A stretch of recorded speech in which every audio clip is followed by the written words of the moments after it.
Bonjour chers amis, frères et sœurs, enfants, lundi 18 mai 2020, rendez-vous du matin. Je vous souhaite une bonne journée, que la grâce et la paix de Christ soient avec vous aujourd'hui et tout au long de la semaine qui commence. Prions. Père, prosterné devant toi, nous te louons et t'adorons. Toi qui tiens nos vies dans ta main, toi qui connais le nombre de nos cheveux, comment douter de ton amour, de ta grâce et de ta miséricorde. Père céleste, relève notre nation de France dans ce temps que les entreprises puissent reverdir, Père, dans le nom de Jésus-Christ. Elles qui sont à mal, elles qui ont les caisses au plus bas. Seigneur, tu es dans ta main sur tous ces entrepreneurs. Bénis notre gouvernement, mets-lui de la sagesse afin qu'il puisse diriger les temps qui sont devant avec intégrité et justice. Père, merci pour le dimanche de Pentecôte où nous retrouverons pour te louer et t'adorer, pour fêter l'anniversaire de l'Église, dans le nom de Jésus-Christ. Amen.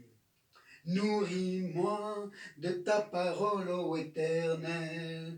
Nourris-moi de ta parole, éternelle. Que je sois un disciple pour toi. Nourris-moi de ta parole éternelle. Remplis-moi de ton esprit, ô Éternel. Remplis-moi de ton esprit éternel. Ton amour est si grand pour moi. Ton amour est si grand pour moi. La la la, la la la la la la la la.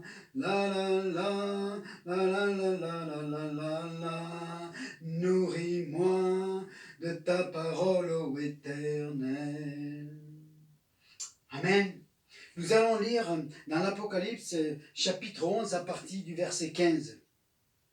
Le 7e ange sonna de la trompette. Il y eut dans le ciel de fortes voix qui disaient « Le royaume du monde est remis à notre Seigneur et à son Christ, et il régnera au siècle des siècles. » Les 24 vieillards qui étaient assis devant Dieu sur leur trône se prosternèrent sur leurs faces et ils adorèrent Dieu, en disant « Nous te rendons grâce, Seigneur Dieu Tout-Puissant, qui était, de ce que tu as saisi ta grande puissance et pris possession de ton règne. Les nations se sont irritées et ta colère est venue. Et le temps est venu de juger les morts et récompenser les serviteurs, les prophètes, les saints et tous ceux qui craignent ton nom, les petits et les grands, et de détruire ceux qui détruisent la terre. Et le temple de Dieu dans le ciel fut ouvert, et l'arche de son alliance apparut dans son temple. Il y eut des éclairs, des voix, des tonnerres, un tremblement de terre et une forte grêle. Amen. Au verset 19, l'arche de son alliance apparut dans son temple. Notre salut est dans le cœur du Père et de toute éternité avant même la fondation du monde. Parce que Dieu, notre Père, est l'alpha et l'oméga. Il est hors du temps. Pas étonnant que dans le ciel, on y retrouve l'arche et un temple. Mais restons sur l'arche. Exode chapitre 25, 8 et 9, il dit « Ils me feront un sanctuaire et j'habiterai au milieu d'eux. Vous ferez le tabernacle et tous les ustensiles d'après le modèle que je vais vous montrer. » Au verset 40, « Regarde et fais d'après le modèle qui t'est montré sur la montagne. » Moïse a fait selon le modèle que Dieu lui a montré sur la montagne. Comment cela s'est passé, rien ne nous le dit. Mais le plus important, c'est que Moïse a été obéissant. Et nous devons, nous aussi, en tant que peuple de Dieu, apprendre ou réapprendre l'obéissance. Hébreux chapitre 3, verset 2 nous dit « Jésus qui a été fidèle à celui qui l'a établi, comme le fut Moïse dans toute sa maison. » L'arche de l'Alliance, aussi appelée l'arche du témoignage, était placée dans le lieu très saint. Là où la présence de Dieu descendait, tout était en or. L'arche était en or dehors et dedans. Le sang était déposé sur le couvercle du propitiatoire, qui veut dire Dieu m'est propice. C'est là que Moïse rencontrait Dieu. Imaginez-vous, rencontrer Dieu. Waouh! Exode 25, 22. C'est là que je me rencontrerai avec toi, du haut du propitiatoire, entre les deux chérubins, placés sur l'arche du témoignage, et je te donnerai tous mes ordres pour les enfants d'Israël. Ce matin, visitons le lieu très saint et l'arche aussi simplement que possible. L'arche nous parle ce matin. Écoutons-la. Colossiens chapitre 2, verset 17 nous dit « C'était l'ombre des choses à venir, mais le corps est en Christ. » Toutes ces choses qui se sont passées dans l'Ancien Testament, c'était l'ombre des choses à venir pour la nouvelle alliance inaugurée par Jésus-Christ et par son sang. Amen. Le lieu très saint, c'est le cœur du Père sur terre pour un temps. Jésus vient et remet tout en place. Par son enseignement sur le Père, par son sacrifice, il abolit l'ancienne alliance, il en établit une nouvelle qui en fait était pas si nouvelle que ça, elle était de toute éternité dans le cœur du Père. Amen. L'arche est pure, dehors et dedans. Comme Dieu voudrait voir notre cœur, notre vie. La colombe, qui est le symbole du Saint-Esprit, est blanche en dehors. Mais la colombe fait partie de ces animaux, ces oiseaux qui n'ont pas de fiel, donc rien d'amer en elle, pas d'amertume, rien de mauvais goût. Voilà pourquoi le Saint-Esprit travaille en nous en faisant une œuvre de sanctification afin que paraissent les fruits dans notre vie. Alors laissons le Saint-Esprit œuvrer dans notre vie. Amen. Nous y trouvons les tables de la loi.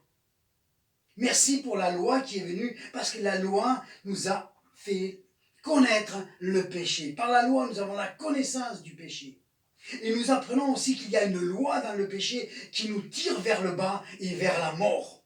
Mais Christ a versé son sang pour briser cette loi du péché et de la mort dans ta vie et dans ma vie. Amen.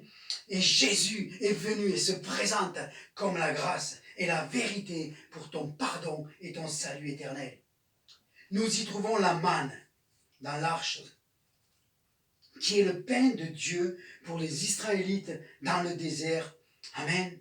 Mais Jésus maintenant, notre nouvelle manne, ce pain du ciel qui est venu, lui qui est la parole faite chair, lui qui vient et nous nourrit en vue de la vie éternelle.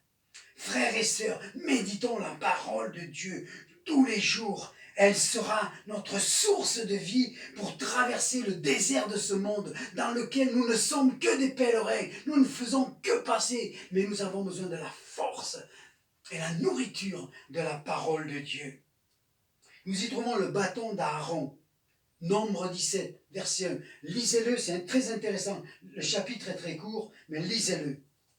Je dirais le bâton de l'autorité et du pouvoir donné à l'Église, donné au ministère, donné aux croyants, à chacun comme le Saint-Esprit le désire. Aujourd'hui, tout le monde, ou du moins beaucoup, veulent un poste d'autorité dans l'Église. Mais Dieu n'a pas changé. Le bâton d'Aaron est un bâton sec qui a été mis dans la tente de la rencontre. Dans la nuit, il avait fleuri, poussé des bourgeons, produit des fleurs et mûrir des amandes. Un miracle incroyable.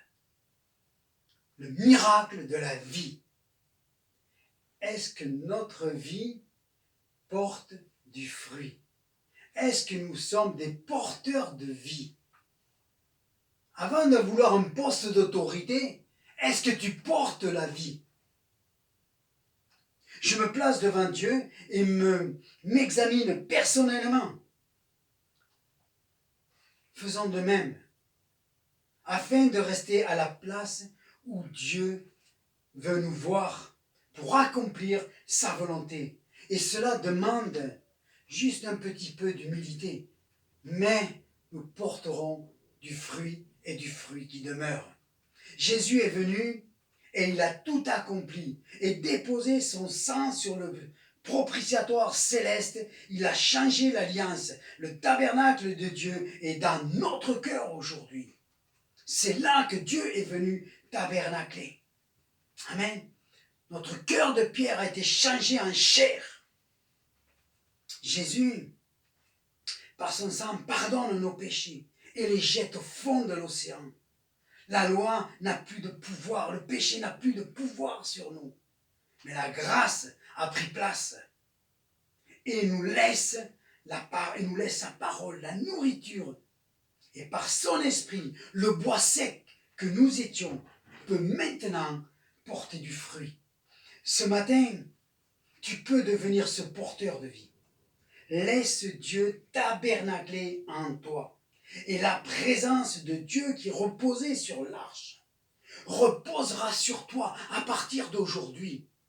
La parole de Dieu qui venait parler face à Moïse, à l'arche, maintenant parlera dans ton cœur et tu entendras la voix de Dieu. À partir d'aujourd'hui, si tu lui donnes ta vie, Père, dans le nom de Jésus-Christ, ce matin, je te prie d'étendre ta main sur chacun des auditeurs, afin que nous puissions réaliser que c'est nous l'arche maintenant. Elle est dans notre cœur, tu es venu tabernacler, tu es venu habiter en nous, afin que nous puissions porter du fruit, afin que nous puissions être des porteurs de vie. Père, oh, nous te demandons d'œuvrer à travers le Saint-Esprit dans notre cœur, ce matin encore, dans le nom de Jésus-Christ.